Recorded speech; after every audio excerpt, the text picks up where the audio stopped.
Shalom, welcome to the Jewish View. My name is Rabbi Nachman Simon with the Chabad House of Delmar, together with my co-host Mark Ronich of Statewide News Service and jbiztechvalley.com. We have a very, very special guest with us, Senator David Carlucci. Senator, welcome to the Jewish View. Thanks for having me. And I do have to tell the audience you are Jewish, that you have had a bar mitzvah. Yeah. So Carlucci sounds Italian, Right. but I was surprised when we were talking and chatting when we've known each other for a couple of years now that you had told me that. So I said, oh, we got to get him on the Jewish View. Yeah, absolutely. And your wife's maiden name is Grossberg. Yes. And you're bringing your children up. Well, you just had a child. Yes. A few months ago. Well, Yes. then we got to give you a mazel. Mazel Yes, tov. thank you. 7 months. That's So right. It's been great. Okay, so been great, yeah. Thank you. may you have many more. Your district really has a lot of Jewish people. Rockland County, Yeah. you know, Yes. Rockland and Westchester. Rockland County is Muncie, and it's very, very Jewish. I'm sure it's a bigger county than just Muncie, but you're representing one of the bigger Jewish communities in the absolutely. United Yeah. States. You only have Ossining in the Westchester part. Yeah, Ossining and so you Rockland. could visit the prison.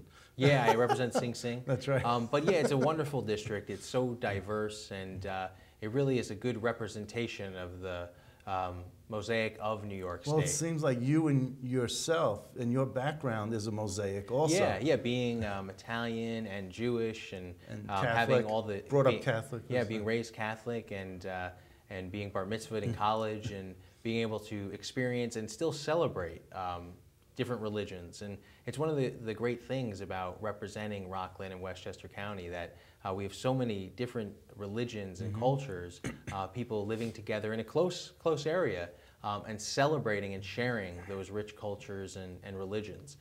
So I have a great time. It was one of the things I try to do is to go to different houses of worship. And it's a great opportunity for me to really talk to people and meet people that I otherwise wouldn't. And I think that's important because as a state senator, I see my office as really a resource for the people of the community. That if they have a problem or a question that they don't know who to call, they can call my office and we can direct them in the right area. And that's why it's so important to go to any pocket of the community to make sure that they know that they have a representative and an advocate. I'm so impressed with you because at such a young age, you're 32, and you have such poise, and you have such an older way about you. It's just like you are so well spoken, and you're confident. I mean, I just remember myself at 32, and I was already reporting for 10 years at the Capitol, but I just never thought that I would be a senator or an assemblyman at that age. But you were in the county legislature first. Well, I was the town clerk in the town of clerk. Clarkstown. Yeah, Okay. I ran. I was 22 years old. I ran for town clerk, and people said at that time, they said, "You're crazy. What are you doing?" I was running against a 30-year incumbent, and they said, "Well, hey, you're not old enough. You don't have an established career. You don't have a family." And I said, "Well, those are all the reasons why I wouldn't run." You know what I mean? It's like funny how people kind of relate to certain things. And I said, "Hey, I'm offering a new perspective." And in the clerk's office, it was great because it was a way to really revolutionize, if you will, the way that government is operated. And that's what I've really seen and have been excited about as being state senator, that there's so many different things in New York State that have really been run the same way for decades, if not in some cases over a century. And that just by thinking in a new way, we can make things more efficient, we can help more people, we can save money, but we've got to be willing to think outside the box. And that's why you went with the Independent Democratic Conference, because you wanted to think outside the box? Yeah, absolutely. The Independent Democratic Conference to me was an opportunity to move away from the dysfunction that's really plagued Albany for so many years. When I ran for the state senate in 2010, all you would hear about in the paper on the news was that the state senate was really the laughingstock of the country with the coup and whatnot and the dysfunction. And so the way that you just couldn't get people to agree and get things done. And what I saw was, hey, we've got to do what we can to move the agenda along. You look at what's happening in Washington, and it's really unfortunate because important legislation is not getting done. And what happens? We're suffering. We're not as competitive as we can be. So that's why I chose to say, hey, look, we got to think differently.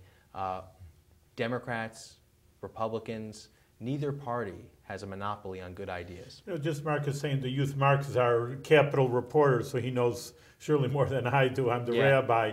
But just being youth, I mean, I have heard, like, again, I don't know statistics, that it is becoming a more youthful, senator was, usually was assemblyman, you become a senator for a number of years, and then finally, so you had this older. But he's not even the youngest. He's not the youngest. Well, I'm the youngest state senator. You are? Yeah. Oh, but okay. There's other members that are even younger than me in the I Assembly. just think that means a lot, Dad. I'm just saying that the youth. Yeah. That the youth brings new energy to it. I mean, Yeah, America's I think built the on paradigm, the youth. has shifted. I think a big part of that is like the internet and access to information. I think that's really broken down a lot of the barriers. Let me tell you something about your district that I know because I've covered, I think, 5 senators from Rockland County now. There's no living senator from Rockland County. No, there is. Who's the former Joe senator? Holland. Joe Holland. Yeah, he's a friend and he lives in New City, yeah. Okay, but he's the only living senator. You had Morahan passed away, and Senator Levy, and Senator What are you saying Winnaco. over here? That he's young, so he he'll will be there, maybe break hopefully. the trend of the senators. Hopefully he's there a long But time over here. Joe Holland ran for lieutenant governor. Most people don't realize Really? that. What year I was have a that? button, Yeah. Joe Holland for lieutenant Oh, governor. wow, I that's should great. bring it in and show you You sometime. should, yeah. Joe sometimes comes up here, for a reunion. It's rare, but last year he was up here meeting with some old colleagues. And he was a Republican. He was a Republican, yeah. And I knew him in high school, and he was really A few years ago. a few years ago, just a couple years ago, and he was great. We were in, I was in a youth group in high school, and Joe Holland was very involved in it. Yeah. And I would he was great. I asked him questions about the state Senate. I remember I even wrote a report in high school about him. Oh my and he gosh. gave me access, an interview, and I remember I got an A on that paper, and so he was really, really great. Oh, that's great. And I think it's important. That's why I like to spend time with, anytime a school invites me to go, I go, because I say, look, it's important that we get young people wanting to run for office. Because often you just hear about the bad things. Politician is a dirty word, let's face it. And that's a problem. If we're not inspiring young people, talented people, to get involved in the political process, that'll be a challenging future. So I think we need to do what we can to say, look, we need smart people to serve. I like that. Really, it's not politicians, but business people. And, again, I meet a lot of young people like yourself, and I talk to them. Someone was saying about a career in business. I says, well, why don't you ask the CEO? He's a high school student. And they looked at me, high school kids, I says, if he's a, he's saying Jewish, a mensch. I mean, usually these guys are, if you approach them, hey, I'm a young guy. I'd like to know how to, the right education, the right degree, the right pathway to get there. And I think people are just offhanded, but it's like that you reach out to people. Again, the politician who you're, above it, and there's no nobility in the United States, but in a way, nobility. Hey, man, I'm here. This is America. We're working together. I represent you. Tell me what your issues are, and I'll tell you what's happening.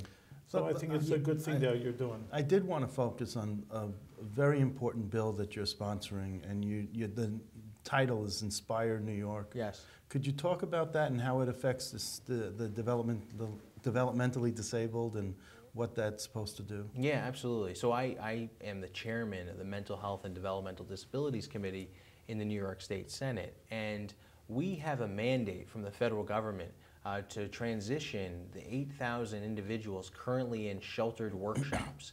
And those are people with developmental disabilities that are working in what they call sheltered workshops. And that's been going on for decades here in New York, and it's become a way of life for many people. And so what we're trying to do is encourage employers to hire people with developmental disabilities. So InspireNY is a tax credit for an employer that hires someone with a developmental disability, and they'll be able to receive a tax credit on a percentage of their salary, of the salary that they pay.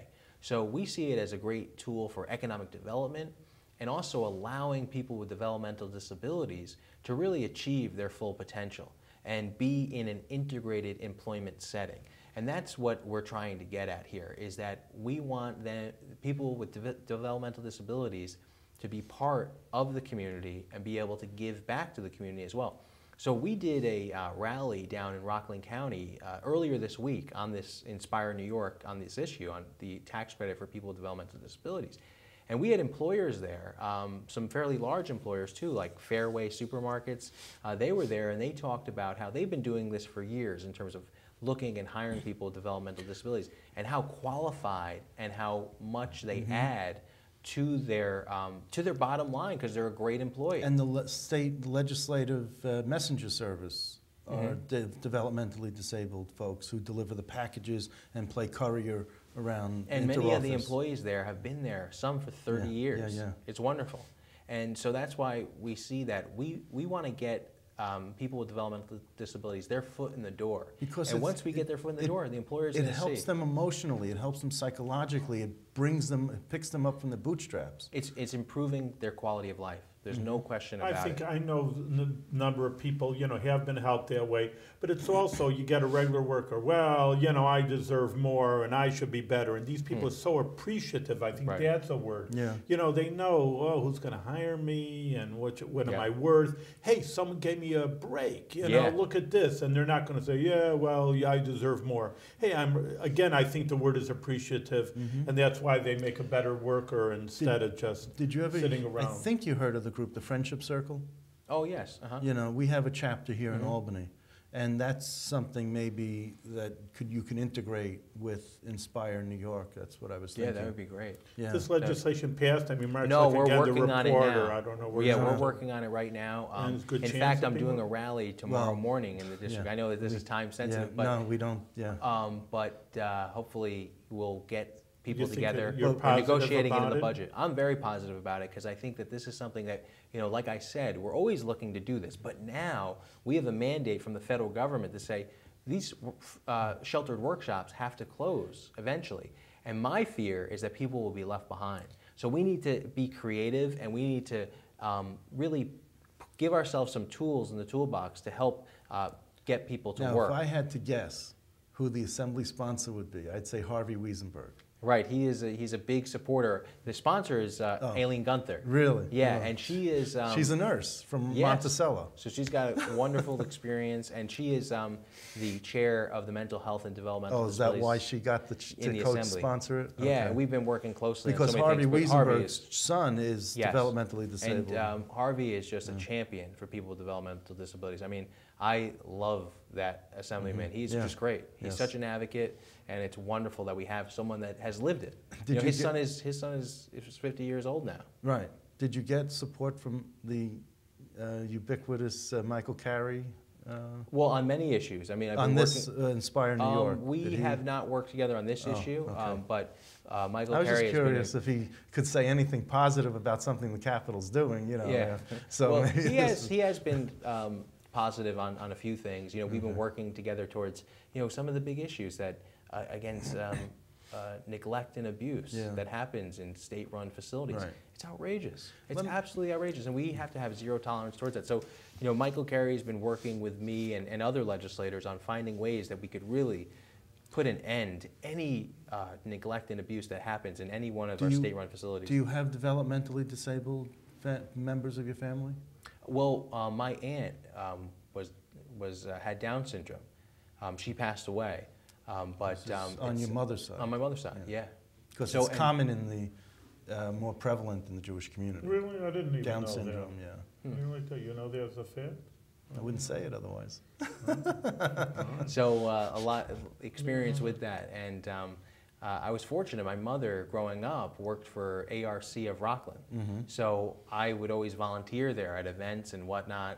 And so it was a great experience as well growing up. Now, AARC used to stand for Association of Retarded Citizens, or children. Yes. Then it was Association of Retarded Citizens after children. And now it's just ARC because they didn't want to highlight the word retarded, So, and they couldn't change their name, so they just used the initials now. So they've evolved over the years. It's an interesting debate, in terms of like being politically correct on it, because I feel like when I say developmentally disabled, sometimes people look at me like they don't know what I'm talking about. And I think in a way it's not good because people kind of get insensitive to the issue.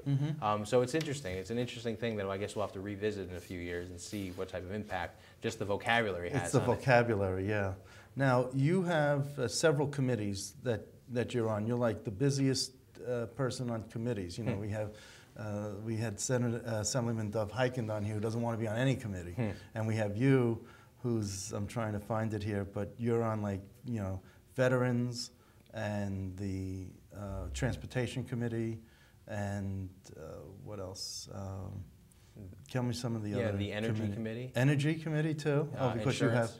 you have Orange and Rockland, you have Sure. the Indian Point. It's right there. We stare there. at Indian Point. It's right there. So yeah, the energy committee, the insurance committee, operations here and we are. investigations. Okay, military, veterans, homeland security and military affairs, racing, wagering, and gaming. I guess you want a casino in your county. Transportation, that's important because of the MTA for you. And we're building the new Tappan Zee Bridge. The Tappan Zee Bridge, right. Which now, let me ask you, just digress for a second. Is it going to be still called the Malcolm Wilson, Governor Malcolm Wilson Tappan Zee Bridge? I think that hasn't been settled. I think that Would it's you- funny because the official name is that, but everyone calls it the Tappan Zee Bridge. No, but would you support continuing that legacy for Governor Wilson? Oh, I mean, I think that would be appropriate. However, I think that there's a lot of names being floated out there. Well, and we in won't terms call of it the Senator Linda Winoco. Probably not. No. I think that's low How on does the- just the government system work? Like, Well- he says 0 committees, or sometimes Yeah. there's 3 and 5 or 6. Well, you get to pick, or But what's interesting is that he's an enrolled Democrat chairing a committee in the Republican Senate. Well, we have a So, majority, yeah. what we call a majority coalition. Right. So similar to what half the world does in terms of a parliament, where you have a coalition of parties working together, not just two parties in a way. I mean, we are Democrats. However, we've said, look, we're going to work with Democrats and Republicans to get things accomplished. And if you look at the recent history in Albany, in the Capitol, anything really extremely important has been passed by having the two parties work together.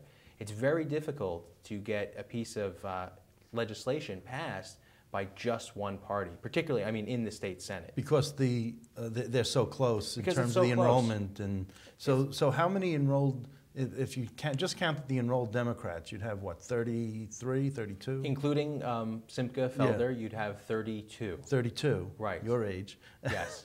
And then you'd have 29 Republicans, because there's Yes. 63 There's seats. 61 currently because there's the 2 vacancies. Okay, but you know what but those Right, are but I both- mean, that's those that's are both important to Democrat. address. Those Yes, are both but they're Democrat not. seats. They're not going to change. Well, but the problem, there's no one there right now. Right. So but that's what generally we're- speaking. Yes, but what we're dealing is What you're today dealing- and right. what we can get done now. And that's what's important to So, recognize. so you're saying that it's 27, no, you're saying it's 31, 29? No, but what I'm saying 30, is I'm sorry, there 30, 29? are 30 enrolled there's Democrats? 61. No, so 61. Yeah. So 30, to 29.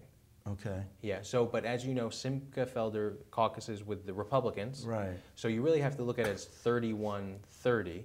okay. And then you have the 5 of us who are Democrats, independent Democrats, so we conference separately. And then you have 2 other members that conference independently as well. Who's that? Senator Smith and Sampson, Who were both indicted.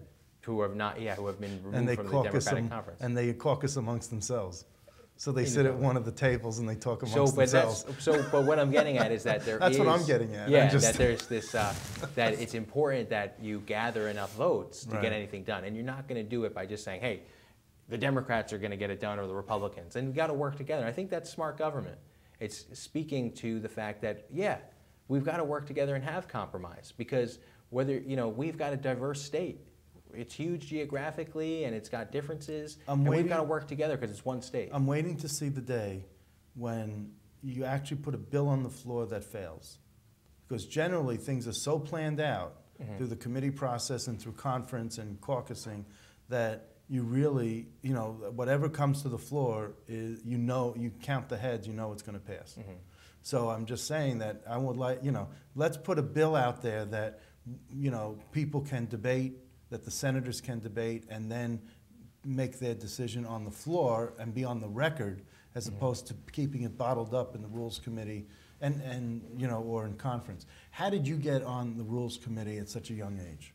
Because that's a high power Well, I think it's just like committee, how and I'm just in the state senate. I don't I'm think just it has anything to do with amazed. age. It does. It's a seniority system. Well, I think that's what we've kind of tried to shake up a little bit, that it shouldn't just be based on seniority, it should be based on, who's doing the work and who's effective and how can we build coalitions and work together to get things done. Okay. Yeah. And what's your fascination with libraries that you want to be on the libraries committee? Look at this room. Isn't it wonderful? I mean, the fact that, libraries to me are so important, and really, I grew up spending my free time in our public library, the New City Library. Wonderful wealth of information. Were you a geek growing up? No, Of course. Yeah, still am. Still am. Yeah. But no, it's fascinating. I love libraries, and just for the fact of it's, you can access the information, use it for resources, but it's also a gathering place for people in the community. So I think we have to do everything we can to support our on libraries. that note, it's interesting because just recently, just looking, because I am in the library and we do our, like you're saying, our thank to the library system that they allow us to have the Jewish View here in Albany and in Bethlehem Library. So again, I'm hanging out a lot at the libraries too. And then I see this thing that you could do 3D printing and wow, the resources, and I was just recently thinking about the resources of a library are so incredible. And I would think throngs of people, every citizen is free. Yeah. You're paying for it, right. Number one. We're paying for it. It's free. And the resources are incredible. It's amazing. The books, and they'll order this for you, and you can have 3D printing. Yeah, sign up, and you can print something in 3D. And I mean, on and on, really. I could go on. And it's just like, to me, it's a very, once I realized, and maybe I was naive too, I didn't ignorant of what the library can, the facilities. But I'm just saying right now, like you say, you are absolutely right. There's so much that you can get out of the library and just, I just tell our viewers, use it out. Find out what's over there, and they're there to be used out. And it's, it improves the quality of life.